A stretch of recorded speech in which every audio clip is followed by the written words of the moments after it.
Hello there, I'm Funky Monkey. Welcome to History of Turrican.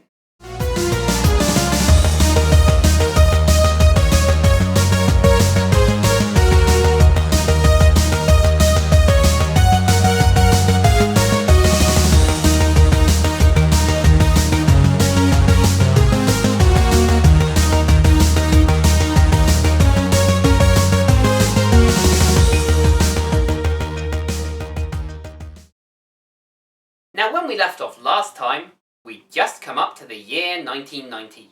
This was when the first Turrican game was released. But before we get to the game itself, let's talk a little bit about the backstory. What there is of it, at least.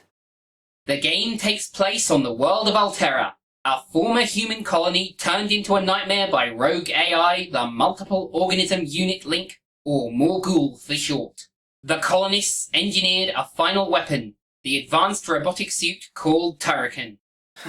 The legend of Bren Maguire, it is not. But never mind. I'll be going through the game world by world, highlighting a different computer system for each world, and telling you a little bit about it and how the game plays on it. We should begin at the beginning, of course, with World 1.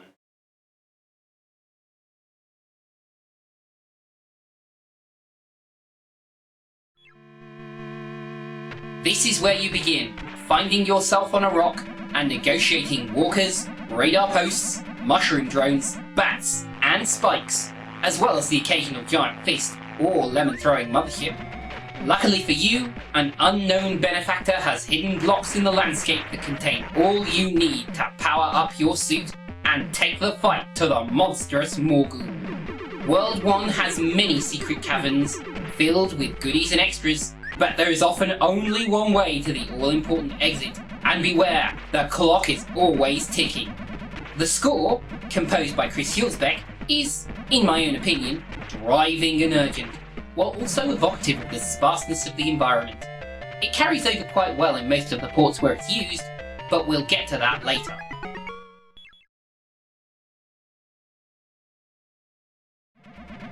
The original team at Factor 5 were responsible for converting Turrican to the Atari ST, losing none of the graphical charm of the Amiga version, nor any of the scope or size of the levels. And as for the soundtrack, Hulsbeck's originals were translated to the ST by Jochen Hippel, who managed to keep the spirit of these tunes as they carry over to the YM sound chip. And while the basic game remains unchanged, you can't fail to notice the lower frame rate compared to the Amiga version. But I'm nitpicking. This is a fine conversion of an already great game.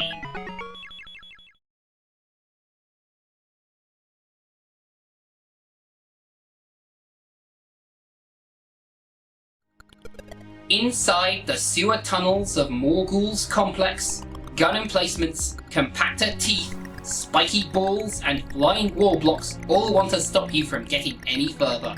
Lucky for you then, that the blocks get bigger and might even contain an extra life or two, if you're lucky.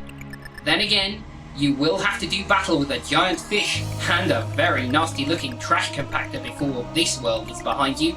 There's more of a feeling of claustrophobia in these levels, and the secret areas and hidden things are fewer and further between, though in their place are a mountain of diamonds. Remember, 300 diamonds earns an extra continue.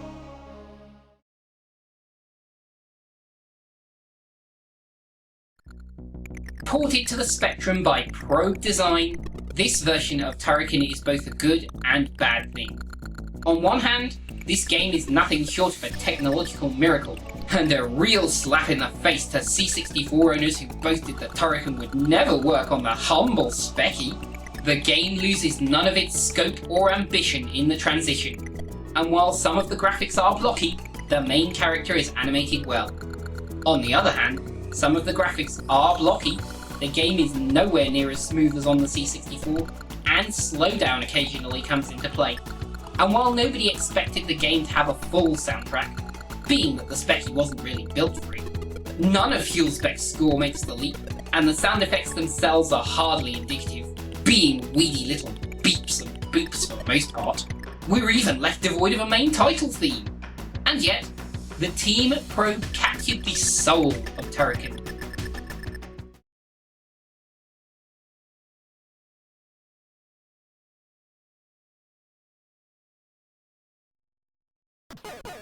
Bookended by two novel vertical scrolling shooter levels, Level 3-2 is a gigantic maze, populated with spiders, gun emplacements, beta blocks, ceiling sentry guns, cross-firing missiles, and projectile hurling, or vomiting in some versions, monsters that can only be described as walking compost heaps. Luckily, there's plenty of blocks around, and maybe even a few extra lives. But before that, it's a long way up, and there are plenty of obstacles to crush you if you're not careful.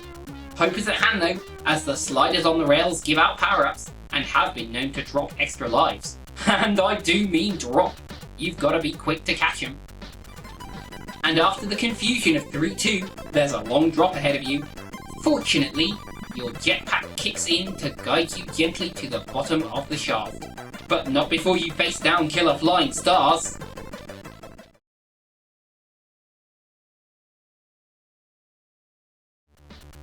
The Commodore 64 version is arguably the original version of Turrican. This version was the game that Trends himself and his small but loyal team worked on. And it shows. The graphics are smooth, colourful, and absolutely stuffed with character. The sound, courtesy of the C64's justly famous SID chip, while omitting the better part of Hillspec's original score, at least makes up for it with a bouncy and hot-blooded loading tune by Stefan Hartwig, and a cover of Escape by Vince DiCola, which you'd probably recognise if you ever watched Transformers 86, over the title screen, arranged by Ramiro Vaca. Not to mention that Hillspec's Jetpack Attack from level 3-1 and Flightmare from level 3-3 are retained, though at the expense of sound effects, which are suitably zappy, even if the explosions aren't as punchy as they could be.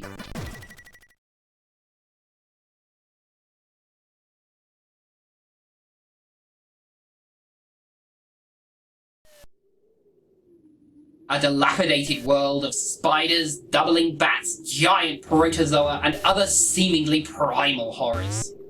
Even the blocks are fewer and further between, and the only thing keeping you from game over is an abundance of diamonds. Whereas World 3 ramped up the claustrophobia, World 4 seems a lot more open, as the spaces between platforms get bigger and there are a few very long drops waiting for the unwary player. Watch your step.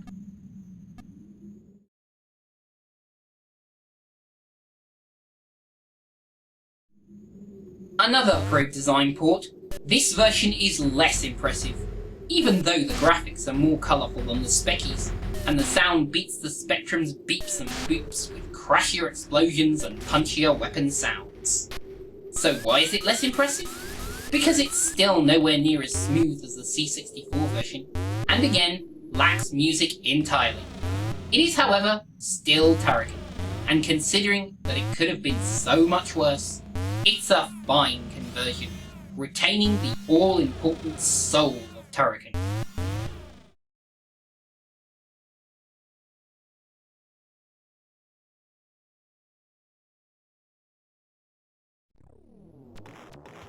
This is it, folks. You've slogged and run and jumped and shot your way through slime, horror, and architecture, all to reach the Archfiend's Tower.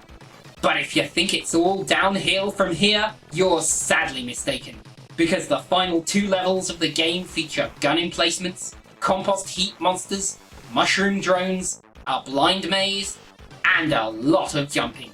Luckily, there's still plenty of blocks if you know where to find them, and if you're tough enough to actually reach him, Morgul's gonna have to taste your laser. This is the last world of the game, and you get some overtones of the first world with the return of the blue sky, and the thrusters keeping some of the platforms afloat. Also, we get the welcome return of Hillspec's superlative score, noticeably absent during World 4, and the level design of 5-2 is pure genius, and very courageous to do in an otherwise action-oriented game.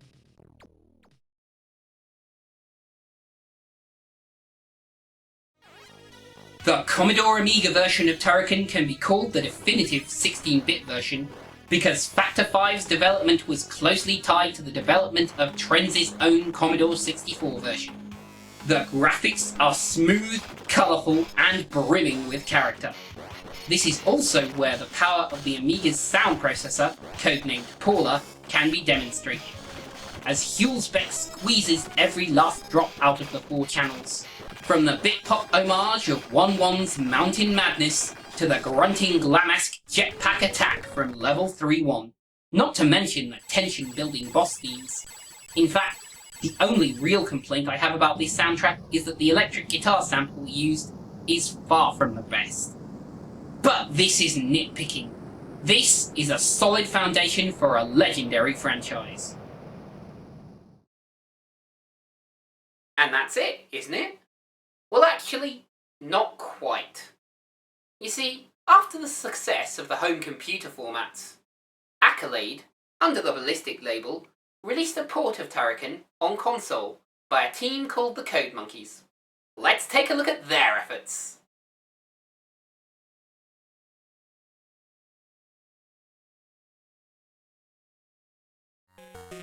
While this version is colourful and smooth, it does have imperfections. Firstly, from Hulsbeck's original score, only 4 tunes are used, which makes them a touch more repetitive.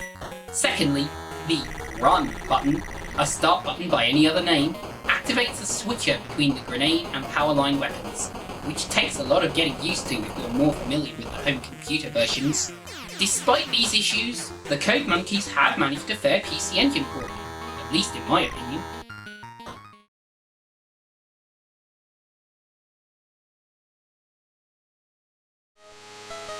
It was never going to be as colourful as any other version on a monochrome 4 grey screen, and I can't deny that the main sprite does lack detail.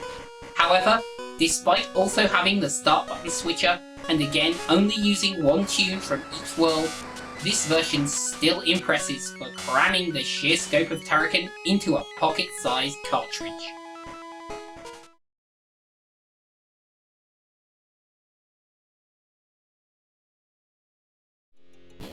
This version immediately beats out its compatriots on console due to the factor of featuring all of Hulsbeck's original score, albeit ever so slightly tweaked in some places.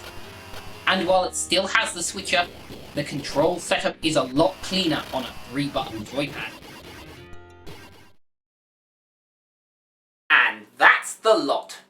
Join me next time as I dive into the sequel with no equal. See you there!